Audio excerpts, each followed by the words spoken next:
दोस्तों आखिर क्यों विपक्षी पार्टियों को या फिर कह लें इंडिया गठबंधन को या फिर राहुल गांधी, अखिलेश यादव को, उन सांसदों को जो जबरदस्त तरीके से प्रदर्शन कर रहे थे, सरकार विरोधी नारे लगा रहे थे, उन्हें सड़क वाली धमकी देने लगे, सड़क वाली भाषा बोलने लगे ओम बिरला।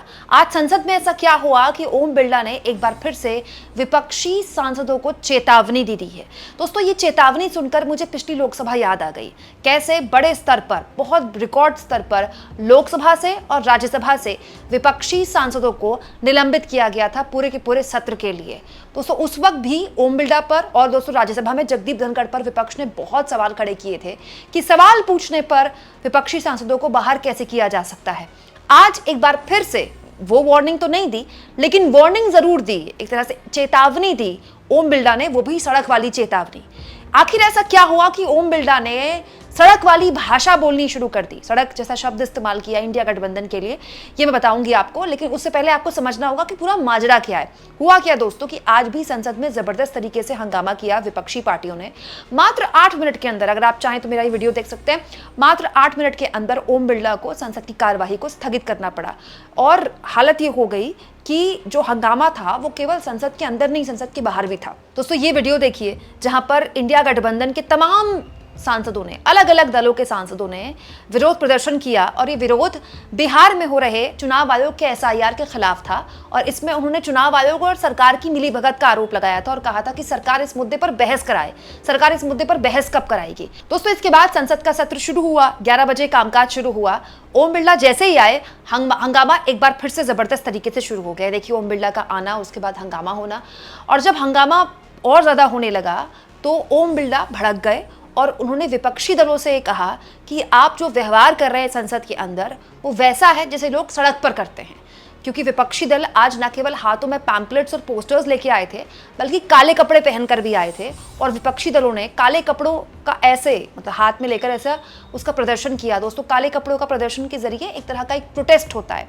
और राहुल गांधी ने अपनी LOP के तौर पर यहाँ पर बाह में एक काला कपड़ा बांधा था, विरोध के तौर पर ऊपर से काला साफा पहना हुआ था। तो ये सब देखकर, विपक्षी पार्टियों का इस तरह का प्रदर्शन देखकर ओम बिरला ने कहा कि आप जो व्यवहार कर रहे हैं, दरअसल ऐसा व्यवहार सड़क पर किया जाता है, लोग सड़क पर करते हैं, और अगर ये मामला शांत नहीं हुआ तो मुझे कार्रवाई करनी पड़ेगी। सुनिए ओम बिरला ने क्या कहा। माननीय सदस्यगण, मैं आपसे आग्रह करता हूं, संसद हमारी गौरवशाली लोकतंत्र की सर्वोच्च संस्था है। मेरा आपसे आग्रह रहता है कि संसद और संसद परिसर के अंदर अपना व्यवहार, अपना आचरण, अपनी कार्य पद्धति मर्यादित होना चाहिए। देश की जनता ने आपको उनकी आवाज, उनकी अपेक्षाएं, उनकी कठिनाई, उनकी चुनौतियां, देश के मुद्दों और नीतियों पे चर्चा करने के लिए भेजा है। आपका जो आचरण है, जो व्यवहार है, वो सड़कों का आचरण व्यवहार आप संसद में कर रहे हैं। ये देश देख रहा है।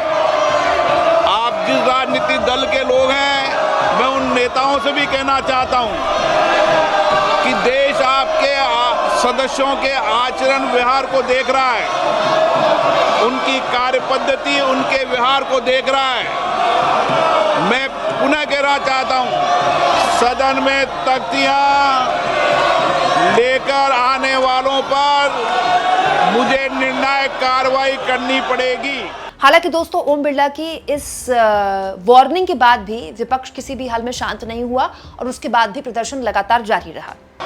माननीय हो आप, माननीय जैसा व्यवहार करो, जाइए अपनी सीट पर। सदन की कार्रवाई आज 12 बजे तक के लिए स्थगित की जाती है। और कुछ इस तरह से 8 मिनट के अंदर, मात्र 8 मिनट के अंदर जो सदन की कार्यवाही थी वो स्थगित करनी पड़ गई। अच्छा, महत्वपूर्ण ये है दोस्तों कि ये जो प्रदर्शन था ये संसद के बाहर भी चला। आप देखिए संसद के बाहर कुछ इस तरह से विरोध प्रदर्शन किया गया इंडिया गठबंधन के सांसदों द्वारा इसी मुद्दे को लेकर।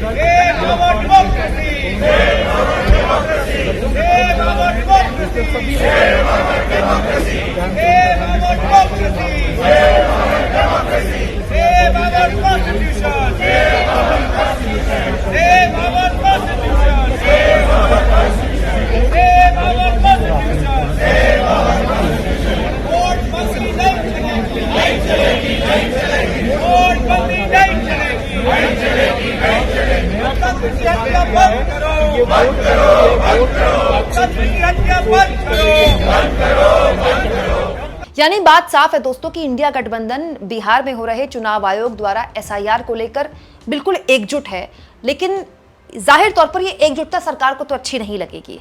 अच्छा, दिलचस्प ये है दोस्तों कि ओम बिरला ने इंडिया गठबंधन के इस व्यवहार को लेकर ये तो कह दिया कि ये सड़क जैसा व्यवहार है जैसे लोग सड़क पर करते हैं, लेकिन सरकार को शायद ये बात अच्छी ना लगे, क्योंकि दोस्तों जो विरोध विपक्षी पार्टियां संसद के अंदर कर रही हैं, कुछ वैसी ही बात जेडीयू के सांसद ने, जी हां दोस्तों, जेडीयू के सांसद ने आज संसद परिसर में कही, और ये बात किसी भी हाल में सरकार और चुनाव आयोग को अच्छी नहीं लगेगी।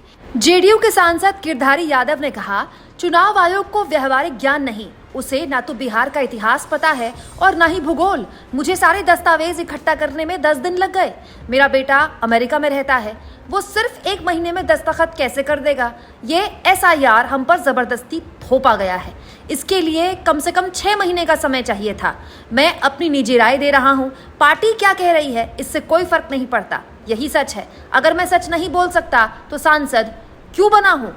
तो अब आप देखिए मैंने कितने सारे पॉइंट्स ऐड ऑन किए हैं आपके लिए। मतलब विपक्ष विरोध कर रहा है, संसद के अंदर भी संसद के बाहर भी, क्योंकि वो चाहता है कि इस मुद्दे पर जो एक मुश्त बहस हो, एक मुश्त चर्चा हो, इस बात पर हो कि एसआईआर को लेकर एक गुस्सा है केवल बिहार के दलों में नहीं, पूरे इंडिया गठबंधन के बीच, विपक्षी दलों के बीच। यानी आप कह सकते हैं कि इंडिया गठबंधन न केवल आरजेडी कांग्रेस पार्टी के साथ एक एकता दिखा रहा है दिल्ली में, बल्कि ये विपक्षी पार्टियां समझती हैं दोस्तों कि ये शुरुआत बिहार से हुई है, लेकिन होना ही एसआईआर देश भर में है। और अगला चुनाव जो सबसे इंपॉर्टेंट होना है दोस्तों, वो पश्चिम बंगाल है, उसके बाद यूपी का चुनाव है। इसीलिए समाजवादी पार्टी और तृणमूल कांग्रेस दोनों इस मुद्दे पर उतने ही मुखर हैं जितने कांग्रेस पार्टी है। और इस मामले में इंडिया गठबंधन की एकता जबरदस्त तरीके से कम आप तीसरे दिन तो आज दिखाई दी। एंड ऑफ द डे क्या हुआ, ओम बिरला की वार्निंग काम नहीं आई, 2 बजे के लिए संसद को स्थगित कर दिया गया। अब देखते हैं 2 बजे संसद चल पाती है कि नहीं चल पाती है। लेकिन यह दिलचस्प है देखना कि ओम बिरला ने एक बार फिर से सांसदों को चेताया है। तो क्या वही वाली तस्वीर पिछली लोकसभा में जिस तरह से सांसदों को निलंबित किया गया था, क्या वैसी ही तस्वीर रिपीट की जा सकती है? अगर ऐसा हुआ दोस्तों तो क्या ये इतना आसान होगा? क्योंकि पिछली लोकसभा में विपक्ष की मौजूदगी और इस लोकसभा में विपक्ष की मौजूदगी में बहुत बड़ा फर्क है। इस बार की लोकसभा में विपक्ष बहुत ज्यादा मजबूत है, बहुत बड़ी संख्या में है, और शायद यही बात सरकार को इतनी अच्छी नहीं लग रही है और यही मुश्किल है सरकार की। आप इस मुद्दे पर क्या सोचते हैं कमेंट बॉक्स में जरूर लिखें, और जितना हो सके चैनल को शेयर करें, सब्सक्राइब करें, और थैंक्स और ज्वाइन। दोस्तों ये 2 ऑप्शन है जिसके जरिए अगर आप चाहें तो आर्थिक तौर पर भी चैनल के हाथ मजबूत कर सकते हैं।